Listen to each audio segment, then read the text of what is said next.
Bonjour à tous et à toutes, j'espère que vous vous portez bien, que vous avez passé un bon week-end et également un bon début de semaine en ce lundi. Aujourd'hui, je vais vous parler du film Les Chambres Rouges. Il est sorti le 17 janvier 2024. C'est un film canadien, écrit et réalisé par Pascal Plante. Et les deux actrices du film sont Juliette Gariepi dans le rôle de Kellyanne, ainsi que Laurie Babin dans le rôle de Clémentine. Le speech, c'est le procès d'un serial killer qui a fait des choses horribles à des gamines et qui va se passer dans, dans le palais de justice de Montréal. Ce procès peut apparemment accueillir un public. Je ne sais pas trop qu'est-ce qu'il en est, mais en tout cas, il y a un public qui pourra le voir tous les jours jusqu'à la fin du procès. Et parmi ce public, il y a deux femmes qui vont développer une obsession pour le tueur. Il y a un petit hic qui vient se mettre dans cette comment dirais-je, ouais, dans cette histoire, c'est-à-dire que le procès est hyper médiatisé. Pourquoi? Parce qu'en fait, il manque une pièce du puzzle, car ce tueur, eh bien, diffusait donc ces actes horribles sur le dark web.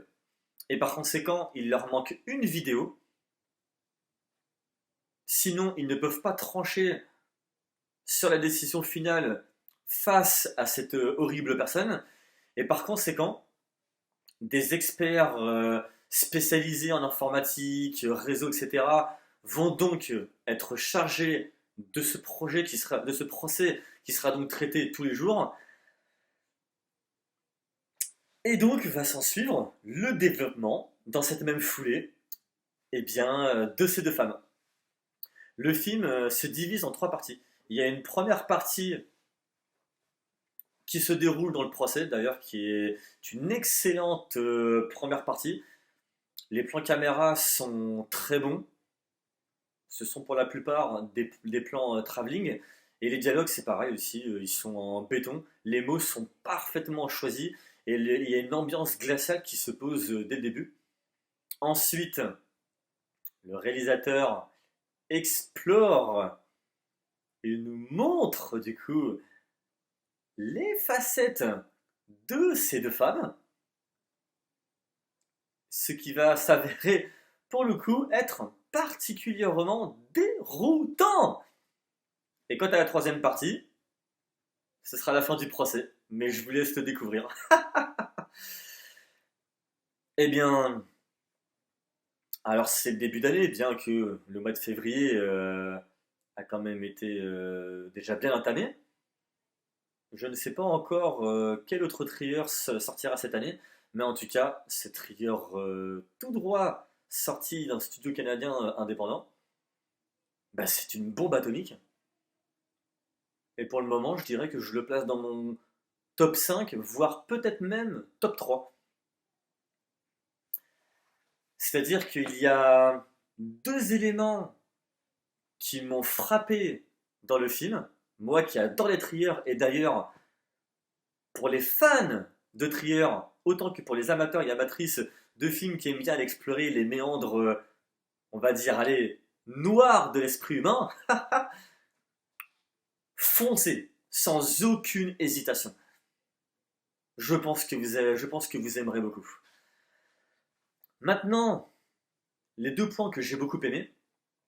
Le premier, c'est que dans le film, il n'y a pas de sang. Parce que tout est suggéré. Et ça fonctionne du tonnerre. Le réalisateur, il savait parfaitement où il voulait aller. Et vraiment, chapeau pour avoir réussi à donc développer ces facettes obsessionnelles du coup, qui émanent de ces deux femmes. Et d'avoir réussi dans son récit à ne pas se perdre. Car ça n'a pas dû être une tâche facile lors de l'écriture du scénario. Et il y a également un deuxième point. Et ça, c'est le genre de choses que j'adore, et en particulier dans un thriller, Eh bien, c'est que pendant tout le film, j'ai été complètement dérouté. Le début, ça allait, tu suis le procès, et après, les séquences se suivent, s'enchaînent, les articulations sont parfaites, tu ne décroches jamais. Mais le truc, c'est que d'un coup, ça va là, et puis ah bah non, finalement, ça va là. Constamment, je me suis senti dérouté.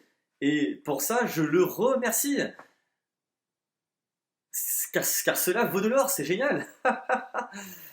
Et donc, ouais, j'ai été, bah, du coup, totalement, j'ai été beaucoup dérouté dans le film, et même sur la fin, car la fin est un contre-pied, pour le moins, très particulier.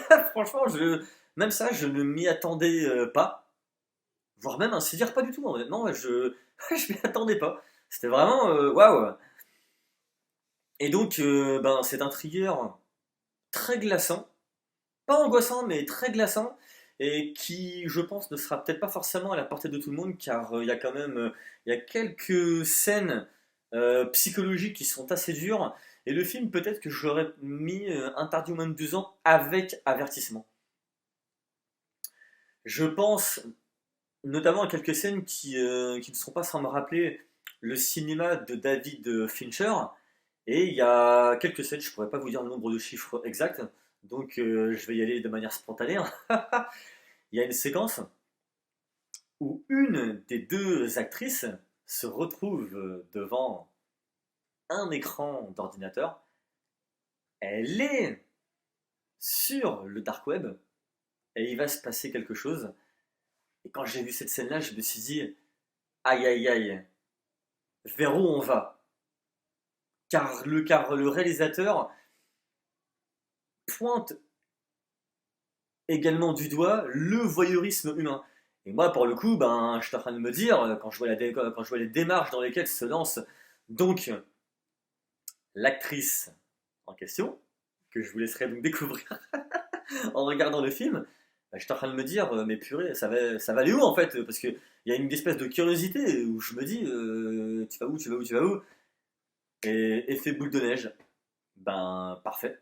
Voilà, quand j'ai fini cette séquence, j'étais en mode, waouh! Bah, bien joué en fait, franchement très bien joué, car c'est un exercice de style qui est quand même très particulier, c'est pas forcément évident à réussir à gérer. Il y a également une autre séquence enfin, c'est une journée en fait où il est demandé au public de partir parce qu'en fait, ben, les experts qui vont donc analyser les différentes vidéos, points, etc., pour tenter d'arriver à décrocher quelque chose qu'ils n'auraient peut-être pas vu, eh bien, ils demandent donc au public de sortir. Et c'est pareil, là, à ce moment-là, bah, il y a une des deux femmes qui, sa curiosité, c'est plus fort que elle. Elle essaye, enfin voilà, elle ne peut pas s'entendre, elle ne peut pas s'empêcher, pardon, d'entendre certains bruits, d'où ce point suggéré qui est d'ailleurs qui est horrible. Et là, il va se passer quelque chose et waouh. Alors, moi, je l'ai pas forcément vu comme un malaise, mais cette scène, elle est très bien faite. Elle démontre parfaitement ce côté vraiment, voilà, ce côté à tout prix presque morbide et malsain d'entendre et de regarder. Et donc voilà, moi j'ai trouvé que ça fonctionnait super bien. Il y a également une autre séquence, et ça faisait très longtemps que j'avais pas vu une séquence aussi bien faite. C'est une séquence, encore une fois, entre une des deux femmes.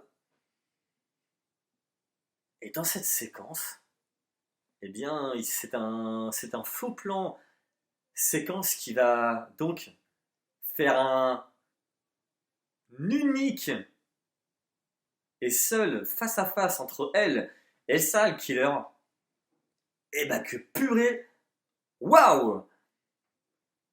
Je ne peux pas vous en dire plus.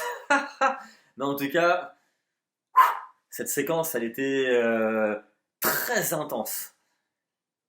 Et également aussi très déroutante. Car dans le film, il y a aussi un point qui est mis en avant d'une manière très subtile, très intelligente, la présomption d'innocence. Il y a encore beaucoup d'autres scènes, j'imagine, que j'ai peut-être dû oublier, qui m'ont aussi pas mal marqué, mais que je n'ai pas en tête parce que pour le coup, le commentaire, là, je le fais à chaud. Donc il se peut que j'en ai oublié. Mais autrement, pour les amateurs et pour les fans de films d'horreur, enfin de films d'horreur, de thrillers vraiment foncés, vous ne serez pas déçus. J'espère que cette vidéo vous plaira. N'hésitez pas à commenter et à me dire si vous l'avez vu ou ce que vous en avez pensé. Si vous avez aimé cette vidéo, eh bien, je vous en prie, likez. Si c'est la première fois que vous voyez ma vidéo et que vous découvrez également ma chaîne, eh bien, si celle-ci vous plaît, eh bien, abonnez-vous. On se retrouve dans une prochaine vidéo. Portez-vous bien. Ciao.